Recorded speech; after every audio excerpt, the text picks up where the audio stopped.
The stars had always watched humanity. For thousands of years, humans looked up at the night sky and wondered if they were alone. They built telescopes. They sent satellites. They dreamed of distant worlds. And then, 200 years ago, they finally got their answer. Humanity was not alone. The galaxy was full of life. But the answer brought no joy.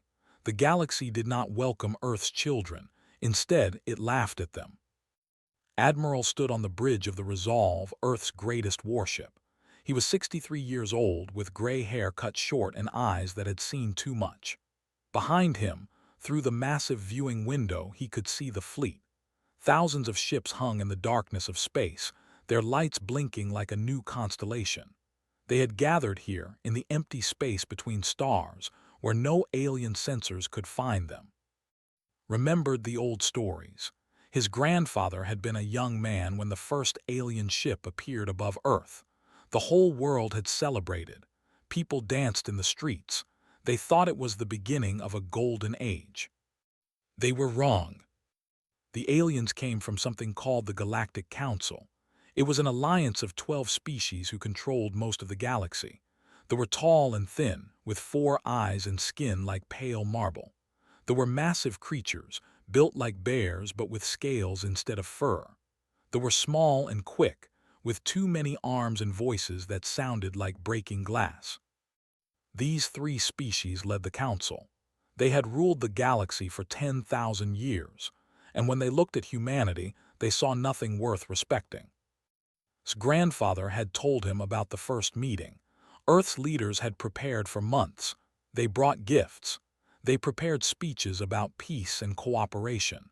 They dreamed of joining the galactic community as equals. The council representatives listened politely. Then they laughed. Humans were too primitive, they said, too violent, too short-lived. A species that still fought wars among itself could not be trusted with advanced technology. A species that lived only 80 years could not understand the patience needed for galactic politics. The Council gave humanity a single star system on the edge of explored space. It was a cold, barren place with rocky planets and thin atmospheres. They told Earth to stay there, to develop quietly, to prove themselves worthy over the next few thousand years. Then they left and forgot about humanity entirely. Captain Park walked across the bridge and stood beside. She was 45, with black hair tied back and a scar running down her left cheek. She had earned that scar 15 years ago, fighting pirates near the outer colonies. She was the best officer had ever served with. All 12 carrier groups have reached their positions, she reported. Her voice was calm, professional. 4,200 warships, 890 carriers, 12,000 fighter squadrons. Everyone is ready, Admiral. Nodded slowly. He did not smile. This was not a moment for smiling. And the Council, he asked. No idea we're here. Their sensors can't detect our ships. Our stealth technology is 200 years ahead of anything they have. 200 years. That was how long humanity had been silent. That was how long they had waited and planned and built in secret. The Council thought humans were primitive. They thought Earth was still struggling with basic space travel, still fighting over scraps in their little corner of the galaxy. They had not checked on humanity in over a century. Why would they? Humans were not important. But humans had not been idle during those silent years. They had united. All the old nations of Earth had come together under a single government. The wars stopped. The fighting ended. Humanity looked at the galaxy that had rejected them, and they made a choice. They would become strong, strong enough that no one would ever dismiss them again. Pulled up a holographic display. It showed the galaxy, with Earth's territory marked in blue. Such a small area compared to the vast empires of the Council species. But now, hidden in that small area, was the most powerful military force the galaxy had ever seen. Do you think they'll surrender? Asked quietly. Considered the question. He thought about what the Council had done, not just the insults and the dismissal, Those were painful, but humans could have lived with wounded pride. No, it was what came later that could not be forgiven. Some will, he said finally. Some will not. Either way, this ends today. Nodded, she understood. Everyone in the fleet understood. They were not doing this for pride or glory. They were doing this because humanity had learned a hard truth about the galaxy. The strong took what they wanted. The weak suffered and died. And the Council, for all their talk of civilization and law, only respected one thing: power. Looked at the stars through the viewing window. Somewhere out there, the Council was holding another meeting, making another decision about some other weak species. They did not know what was coming. Good. The comm system beeped. Commander Sora Jin's face appeared on the screen. She was young, only 32, but she was the best tactical officer in the fleet. Her eyes were sharp and her mind was sharper. Admiral, all ships report ready. We can begin the operation on your command. Took a deep breath. This moment had been 200 years in the making. His grandfather had dreamed of it. His father had planned for it, and now would make it real. He thought about all the humans who had suffered because the galaxy saw them as weak, the colonists who had been pushed off their worlds, the traders who had been cheated, the diplomats who had been ignored. He thought about new. 3 million people, gone, because the Council decided they did not matter. His hands tightened on the railing in front of him. He forced himself to stay calm. Anger was a fire that burned whoever held it. He had learned long ago to turn his anger into something colder, something patient, something that could wait 200 years for the right moment. That moment was now. Commander Jin, he said, signal all ships. We move in 1 hour. Radio silence until we reach Council space. No mistakes, no hesitation. We show them what humanity has become. Sora saluted. Yes, Admiral. The screen went dark. Stood silently beside, watching the fleet through the window. My grandmother used to tell me stories, she said softly, about the old days, before contact. She said humans always wondered if aliens would be friendly, if they would help us, if they would show us the wonders of the universe. And now asked. His expression hardened. Now I'm glad we learned the truth. The universe doesn't give you anything, you have to take it. Nodded, that was the lesson, the most important lesson humanity had ever learned. The silent years were over, the waiting was done. Now the galaxy would see what happened when humans stopped asking for respect and started demanding it. The fleet began to move, thousands of ships sliding forward through the darkness like predators waking from a long sleep. They made no sound in the vacuum of space. They sent no signals. They were ghosts, invisible and unstoppable. And they were coming. 60 years before the fleet gathered in dark space, a young officer named Saul stood on the observation deck of a transport ship and watched his world burn. New had been beautiful. It was the first planet humanity had truly made their own outside the solar system. 3 million people lived there, building cities and farms and dreams. Had grown up in the capital, running through streets lined with cherry blossom trees that colonists had brought from Earth. His sister was 5 years younger than him, with bright eyes and a laugh that could light up any room. He had joined the small Earth Defense Force to protect places like New. He believed in the mission.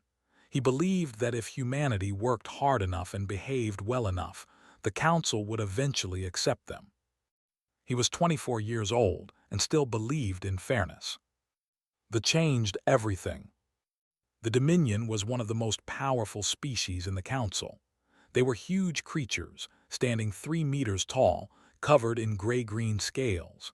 Their empire stretched across 1,000 star systems. They had been conquering worlds since before humans discovered fire. And they wanted New. Not for the planet itself. They had thousands of planets.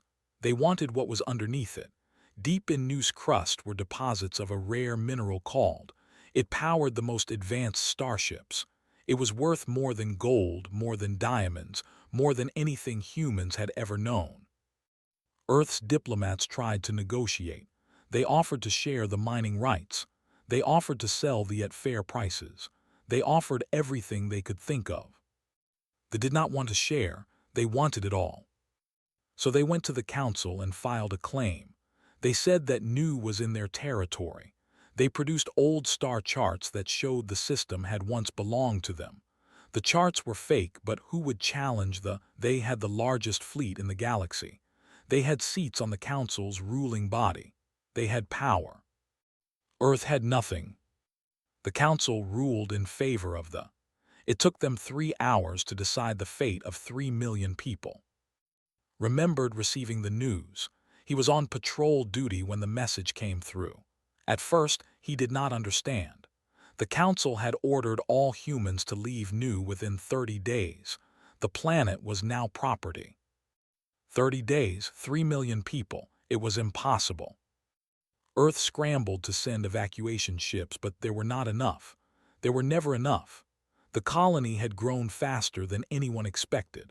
The transport fleet was small, designed for trade, not mass evacuation. They did not wait. On the 15th day, their warships arrived, watched from orbit as dozens of massive vessels descended through the atmosphere. They did not fire their weapons. They did not need to. Their mere presence was enough. They announced that any humans still on the planet after 30 days would be relocated. They did not explain what that meant. Tried to get on an evacuation ship. He called in every favor he had. He begged his commanding officers. He offered his own seat to her, but the ships were full. The lists were closed. There was no more room. On the 30th day, stood on the observation deck and watched as the last evacuation ship left without his sister. He tried to contact her, but communications were jammed. He tried to take a shuttle down to the surface, but his commanding officer stopped him. There was nothing he could do. The relocation was efficient. They loaded the remaining colonists onto cargo freighters, thousands of people packed into spaces meant for equipment and supplies. They did not provide food or water or medical care. They simply moved the humans out, like garbage being cleared from a construction site. The freighters scattered the colonists across distant refugee stations. Families were separated. Communities were destroyed. People who had built lives on New were dumped on cold metal stations with nothing but the clothes they wore. Spent 2 years searching for. He used all his military resources. He traveled to station after station, showing her picture to everyone he met. Most people did not care. Humans were not important. Human refugees were even less important. He found her on a station called Grey Haven, deep in neutral space. It was a place for the lost and forgotten, where different species dumped the people they did not want. But he found her too late. There had been a food riot 3 months before arrived. The station's supplies had run low, and the different groups had fought over what remained, had been killed in the violence. She was 22 years old. Nobody had even recorded her name. Stood in the station's morgue looking at a list of the dead. They were just numbers. Body 1847, body 1848, body 1849. His sister was somewhere on that list, but he would never know which number. Something changed in Saul that day. He did not cry. He did not scream. He simply became very quiet and very cold and very patient. He returned to Earth and threw himself into his work. He rose through the ranks quickly. He was brilliant at strategy, tireless in training, and absolutely devoted to making humanity strong. Officers who served under him said he never raised his voice, never lost his temper. He was calm in every situation. But his eyes told a different story. Anyone who looked closely could see it. Behind the calm was something hard and sharp, like a blade waiting to be drawn. 60 years later, General Saul sat in the war room of the Resolve, surrounded by holographic displays showing fleet positions and battle plans. He was 84 years old now, but he was still strong. The military's advanced medicine had kept him healthy. He had refused to retire until this day came. Admiral entered the room and sat beside him. They had known each other for decades, understood better than anyone. "The fleet is ready," said. "We move within the hour." Nodded. He was studying a display that showed It was a fortress planet, surrounded by defensive stations and patrol fleets. They believed it was untouchable. They were wrong. "I've read the battle plans," said.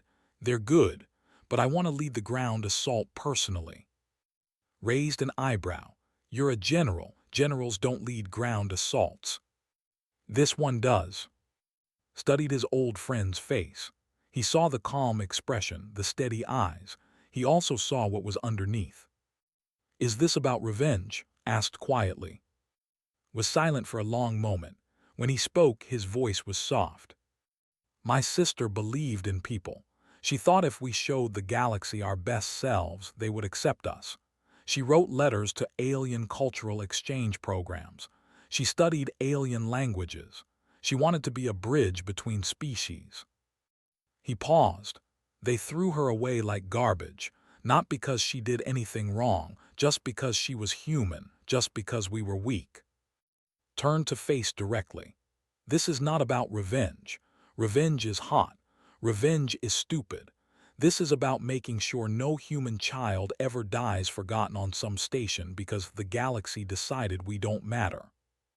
Held his gaze for a long moment, then nodded. "Then you'll lead the ground assault.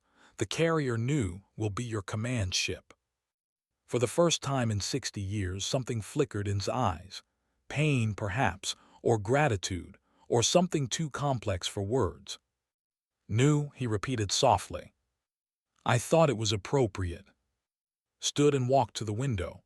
Outside, the fleet waited in darkness. "She would have hated this," he said. "She wanted peace. She wanted understanding." "What do you think she would say if she could see you now?" asked. Considered the question carefully. He thought about his sister's bright eyes and easy laugh. He thought about the girl who believed in the best of every species. He thought about what the galaxy had done to that belief. "I think she would be sad," he said finally. "But I also think she would understand. Peace requires strength. Understanding requires respect. And the galaxy does not respect weakness." He turned back too. His expression was calm again, his emotions locked away behind walls of iron discipline. "Let's go teach them to respect us." Council representative of the conquered, was having a very ordinary day when the universe changed. He sat in his office on Station Prime, the massive space station where the Galactic Council conducted its business. Through his window, he could see hundreds of ships coming and going, trade vessels, diplomatic transports, military patrols. The galaxy was busy as always. Was reviewing a trade dispute between two minor species. It was boring work, but boring work was the foundation of galactic peace. He had been doing this job for 112 years, lived a long time, and expected to do this work for another 200 years at least.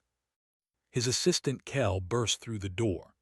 Kel was a small and covered in brown fur, with 4 arms that never seemed to stop moving when he was nervous. Right now, all 4 arms were waving wildly. "Representative, something is happening at the border." Blinked his 4 eyes slowly. "What kind of something?" "Ships, thousands of ships. They appeared out of nowhere." Felt a small flicker of annoyance. "Ships don't appear out of nowhere, Kel. What species? Is it a military exercise we weren't informed about?" Kel's voice dropped to a whisper. "They're human." Stared at him. For a moment he could not process what he had heard. Humans, the primitive species from the edge of the galaxy, the ones who could barely build proper starships. "That's impossible," he said. "I thought so too, but the border stations confirm it. Thousands of ships, all with human identification codes. They came out of something the sensors couldn't identify, some kind of new jump technology." Stood up quickly, his chair falling over behind him. He walked to his communications console and pulled up the sensor data from the border. His 4 eyes went wide. The display showed a section of space near the galactic rim. Normally, this area was empty except for a few patrol ships and monitoring stations. But now it was filled with vessels, more vessels than had ever seen in one place. They were arranged in perfect formation, 12 massive groups, each centered around a huge carrier ship. Around the carriers, thousands of smaller warships formed protective patterns. The formations were precise, mathematical, beautiful in a terrifying way. And they were moving toward Council space. "How many?" whispered. Kel checked his. The stations counted over 4,000 warships, almost 900 carriers, fighter squadrons in the tens of thousands. He struggled to find words. It's the largest fleet anyone has ever seen. His legs felt weak. He sat down on the edge of his desk, trying to understand what he was seeing. Humans, the species the Council had dismissed 2 centuries ago, the species they had laughed at, ignored, and pushed into a corner of the galaxy.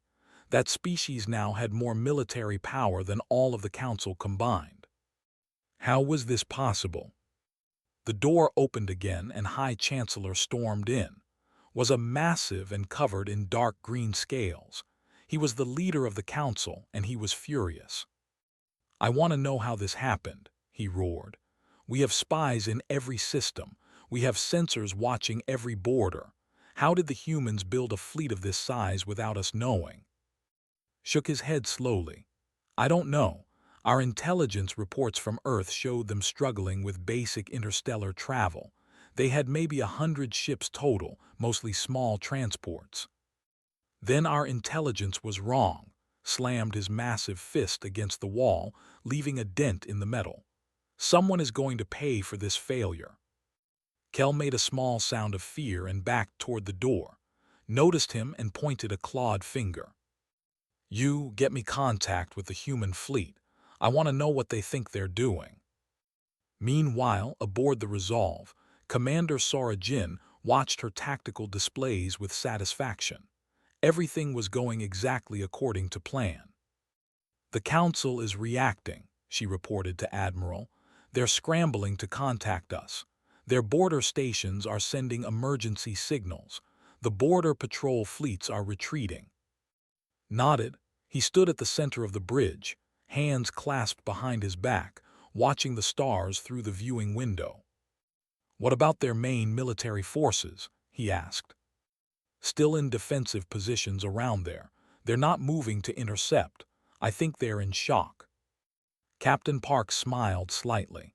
"They didn't believe we could do this. They thought we were still those primitive creatures who showed up begging for scraps 200 years ago." "Their mistake," said quietly. The communications officer spoke up. "Admiral, we're receiving a transmission from the Council. High Chancellor is demanding to speak with our leader." Considered this for a moment. "Put him through. Let's hear what he has to say." A holographic image appeared in the center of the bridge. His massive form flickered in the blue light, his scaled face twisted with anger. "This is High Chancellor of the Galactic Council. You are in violation of 17 interstellar laws. You will halt your fleet immediately and surrender for judgment." Looked at the hologram calmly. He did not respond right away. He let the silence stretch, let wait for an answer. Finally, he spoke. His voice was quiet but carried easily across the bridge. "High Chancellor, my name is Admiral of the Earth Defense Force. We are not here to surrender." His eyes bulged.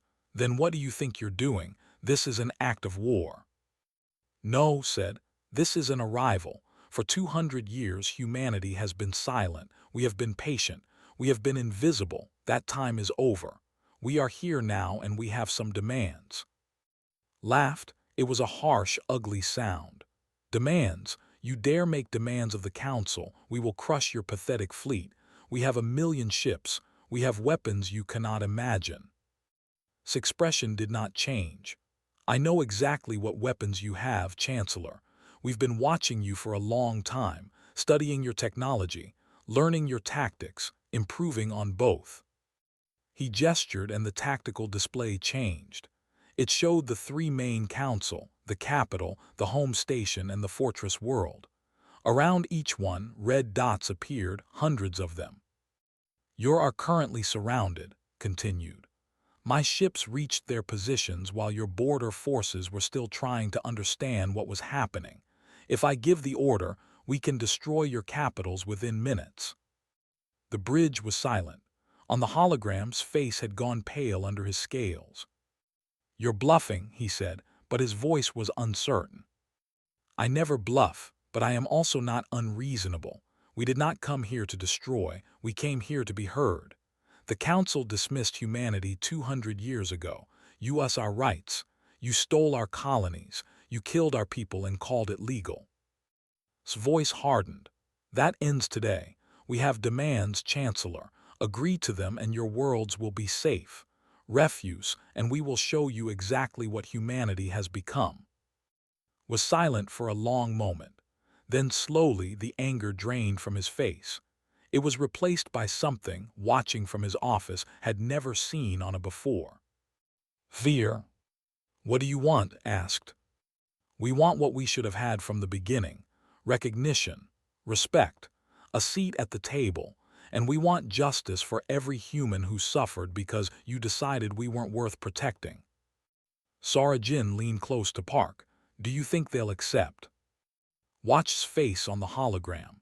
She saw the fear, but she also saw the pride. They had never surrendered to anyone. They had built their empire on conquest and strength. Accepting human demands would be admitting that they were not the most powerful anymore. Some of them will, she said quietly, but not all. She was right. The Grand Chamber of the Galactic Council was the largest meeting hall ever built. Its domed ceiling rose half a kilometer high, decorated with paintings of stars and planets. 12 sections of seats surrounded a central platform, one for each member species. For 10,000 years, the fate of the galaxy had been decided in this room. Now the room was full of fear. Representatives from all 12 species had gathered for an emergency session. They sat in their designated sections, whispering to each other in worried voices. The usual ceremony and formality had been abandoned. Nobody cared about tradition when enemy ships surrounded their homes. Sat in the section, his 4 eyes watching the chaos around him. Beside him, Kel was trembling so badly that his fur seemed to vibrate. What's going to happen? Kel asked. Shook his head. I don't know, I've never seen anything like this. High Chancellor stood on the central platform, trying to restore order. His massive voice boomed across the chamber. Silence, we will have order. Slowly the whispers died down. All eyes turned to the Chancellor. The situation is serious, admitted. The human fleet has surrounded our 3 primary. They have technology we did not know they possessed. They have numbers we cannot match quickly. A representative stood up. How did this happen? Our intelligence services assured us that humans were not a threat. Your intelligence services failed, snapped. Everyone's intelligence services failed. The humans somehow built this fleet in complete secrecy. They must have been planning this for decades, maybe centuries. An elder raised her hand. What do they want? His jaw tightened. They want recognition as a major galactic power. They want seats on the council. They want reparations for something they call the new incident. Murmurs spread through the chamber. Some representatives did not remember new. It had been 60 years ago, and the forced relocation of 3 million humans had been a minor footnote in galactic history. That's all, another representative asked. Then let's give them what they want. It's better than war. It's surrender, roared. The do not surrender. We have ruled this galaxy for 10,000 years. We do not bow to primitives who learned to build starships 5 minutes ago. The chamber erupted in argument. Some species wanted to negotiate, others wanted to fight. The smaller species just wanted to survive. In the middle of the chaos, the main doors opened. A single human woman walked into the grand chamber. She was small by galactic standards, barely reaching his chest. She had black hair cut short and wore a simple gray uniform with no decorations or medals. She walked calmly through the shouting representatives, her footsteps echoing in the sudden silence. Ambassador had been chosen for this moment very carefully. She was 53 years old and had spent her entire life preparing for diplomacy with aliens. She had studied every council species. She knew their languages, their customs, their histories. She understood how they thought. More importantly, she knew how to show strength without showing anger.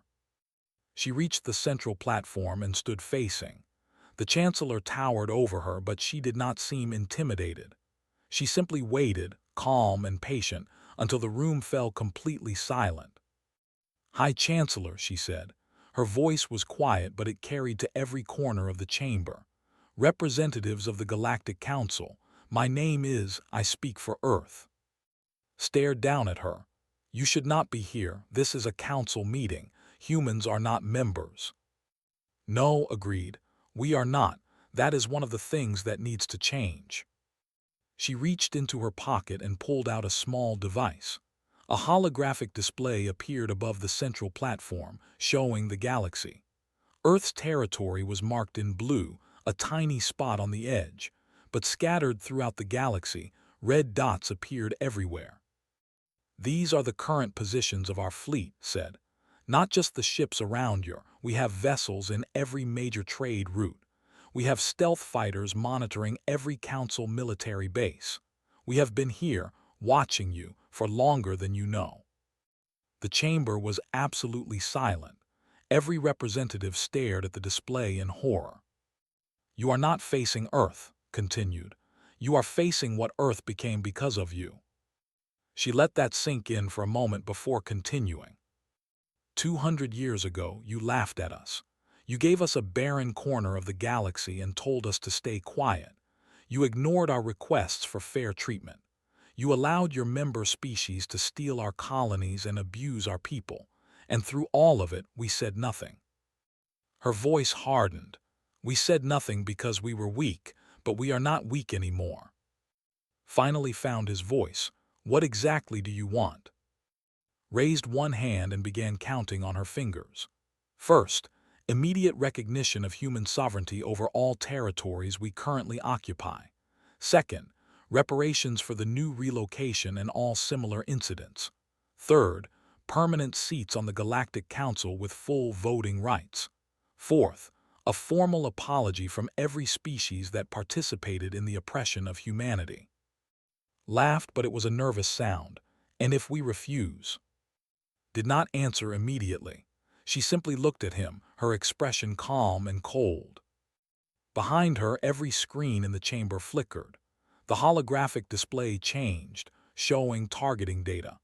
Lines connected human ships to council defense stations, to government buildings, to military installations. A single message appeared above it all. "Targeting systems active, awaiting orders." Admiral's voice came through the chamber's speakers. He spoke calmly, almost gently. "Choose carefully." For a long moment, nobody moved. The representatives sat frozen in their seats, staring at the screens that showed their deaths waiting in orbit. Then stepped forward, his massive frame blocking from view. He leaned down until his scaled face was centimeters from hers. "You think you can threaten us," he growled. "We have the largest military in the galaxy. We have allies who will come to our aid. We have 10,000 years of experience in war. What do you have?" Met his eyes without flinching. "We have patience, we have unity, and we have nothing left to lose." She stepped around him and addressed the full chamber again. "Let me tell you something about humans. We are not a patient species by nature. We live short lives. We want results quickly, but you taught us patience. You taught us to wait. You taught us that the galaxy only respects power, so we built power. You taught us that laws don't protect the weak, so we became strong." Her voice rose slightly. "We did not want this. We wanted to be your friends. We wanted to learn from you and share with you, but you gave us no choice. So here we are. She paused, letting her words settle over the chamber. You have 1 hour to decide. Accept our terms and we will become partners. Refuse, and we will become something else entirely. She turned and walked toward the exit, her footsteps echoing in the silence. At the door, she paused and looked back over her shoulder. 1 hour, I suggest you use it wisely. She left, the doors closed behind her. For several seconds, nobody spoke, then chaos erupted. Representatives shouted at each other. Some demanded immediate surrender, others called for war. The smaller species tried to stay out of the argument, knowing that whatever happened, they would suffer the most. Watched it all with his 4 eyes, feeling something he had never felt before in his long life. Shame. He remembered the day the Council had rejected humanity. He had been young then, barely 100 years old.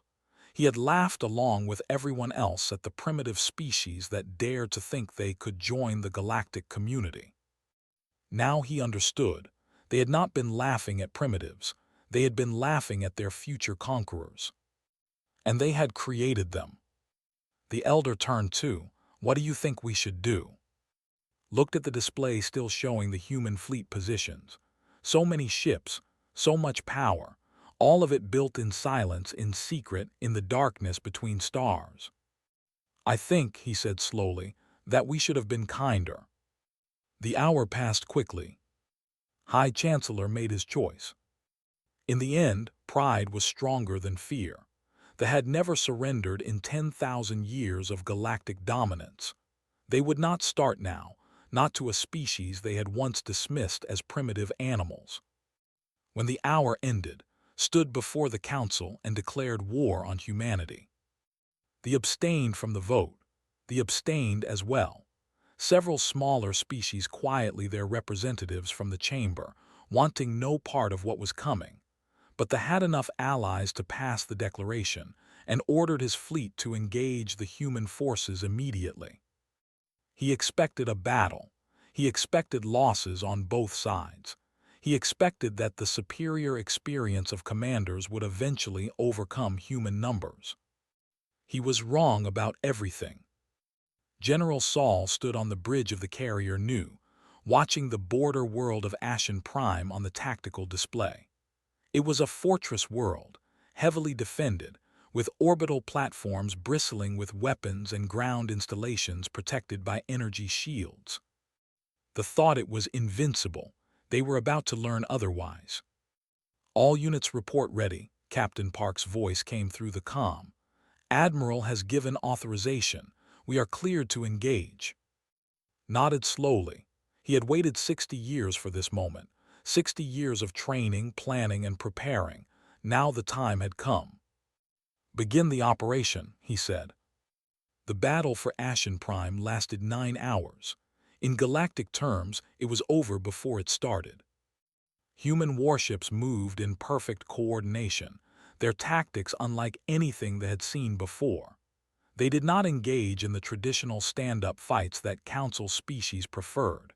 Instead, they struck from multiple directions at once, overwhelming sensors and defensive systems. Electronic warfare specialists disabled the communications network in the first hour. The orbital platforms could not coordinate their fire. Each station fought alone, isolated and confused. Human fighters swarmed through the gaps in the defense grid, too fast and too numerous to track. They targeted weapons systems and shield generators with surgical precision. They did not waste shots. Every attack hit something important. By the 4th hour, the orbital defenses had gone silent. Lieutenant Wu sat in a drop pod, waiting for the signal to descend. He was 31 years old and had been training for ground combat since he was 18. Around him, his squad of 12 Marines sat in their own pods, checking weapons and equipment.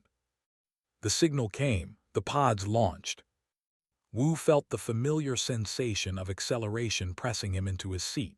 Through the small window, he could see Ashen Prime rushing up to meet him. The planet's surface was covered in gray rock and industrial complexes. Smoke rose from several locations where human strikes had already hit. His pod slammed into the ground near the capital city. The impact systems absorbed most of the shock, and Wu was moving before the hatch finished opening. "Squad 7, form up," he called through his helmet radio.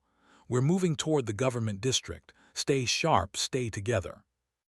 The streets of the capital were chaos. Emergency sirens wailed. Soldiers ran in every direction, trying to organize a defense that had already failed. The humans had dropped Marines at dozens of points across the city, overwhelming any attempt to concentrate forces. Wu led his squad through burning streets and collapsed buildings. They encountered resistance several times, but the soldiers seemed confused and demoralized. Many surrendered without fighting. Others fled when they saw human weapons pointed at them. It was not what Wu had expected. He had trained to fight deadly warriors. Instead, he was fighting creatures who did not know how to handle being on the losing side. "They've never lost before," one of his Marines said, as if reading his thoughts. "They don't know how." "Then we'll teach them," Wu replied. General Saul landed with the second wave of Marines. He had insisted on being on the ground, despite protests from his staff. He needed to see this with his own eyes. The High Command surrendered by the 8th hour. Their fortress bunker had been designed to withstand orbital bombardment. It had not been designed to withstand human ground forces, who somehow knew exactly where every entrance and weak point was located. Walked through the burning capital as the last resistance faded. Everywhere he looked, he saw evidence of power: massive statues of leaders, buildings decorated with trophies from conquered worlds, monuments celebrating 10,000 years of dominance. All of it was burning now. He found what he was looking for near the center of the city: a large complex of prefabricated buildings, surrounded by fences and guard towers. A refugee processing center. They had built them on every world they controlled, places where they sorted the peoples they had conquered and decided their fates. Stood before the gates for a long moment. He remembered another processing center 60 years ago. He remembered his sister's name, lost among thousands of other names, forgotten by a galaxy that did not care about human lives. "Sir," one of his officers approached, "what do you want us to do with this place?" Looked at the prefabricated buildings. They were empty now. The staff had fled, but the infrastructure remained, ready to be used again against some other helpless species. "Convert it into a medical station," he said. "Our forces and theirs. Anyone who needs treatment, they get it here." The officer looked surprised. "Sir, after what they did to us?" Turned to face him. His expression was calm, but his eyes were hard. "We are not them. We never will be. If we become what we fought against, then they won." He walked past the processing center and continued into the city. Behind him, his officers began giving orders. The buildings that had once sorted conquered peoples for disposal would now heal wounded soldiers from both sides. Back in orbit, Captain Park received reports from across the battlefield. The fleet had been destroyed or captured. The ground forces had surrendered. Ashen Prime had fallen in less than 12 hours. But the war was not over. Other worlds still held out. Other fleets still remained. "Admiral is calling," her communications officer reported. Accepted the transmission. His face appeared on her screen, looking tired but satisfied. "Excellent work," he said. "Ashen Prime was their most defended position. The other worlds are already sending surrender signals. The war machine is broken." "What about the other council species?" asked. "They have formally accepted our terms. They are negotiating now. Only the held out, and you just showed everyone what happens to those who refuse." Nodded. She should have felt triumph, but mostly she felt exhausted. What now? "Now we rebuild. We've proven we can destroy. Next we prove we can lead." On the surface of Ashen Prime, Saul stood in the ruins of the capital and looked up at the stars. Somewhere up there, his fleet waited. Somewhere up there, Humanity had finally claimed its place in the galaxy. He wondered what she would think of all this. Would she be proud?